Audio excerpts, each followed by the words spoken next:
ওই যে আমার ছাগলগুলো চড়তেছে বিলের মধ্যে। ওই যে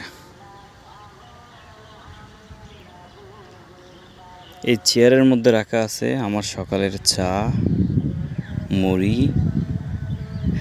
আর চা ঢেলে খাওয়ার জন্য একটা গ্লাস। এই চেয়ারটা আমি এখানে রাখি,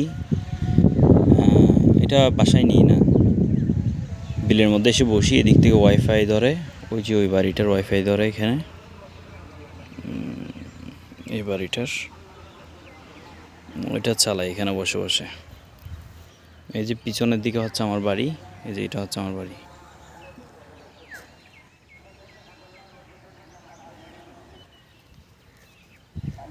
হয়তো এক সময় অনেক ভালো সময় আসবে, কিন্তু এই জায়গাগুলো আর থাকবে না। এই জায়গাগুলোতে বড় বড় দালান উঠবে, বিশাল বিশাল রাস্তা হবে, আর ধান চাষ হবে না, এই প্রকৃতি আর পাওয়া যাবে না। কিন্তু এই ভিডিওটা স্মৃতি হয়ে থাকবে ইনশাল্লাহ।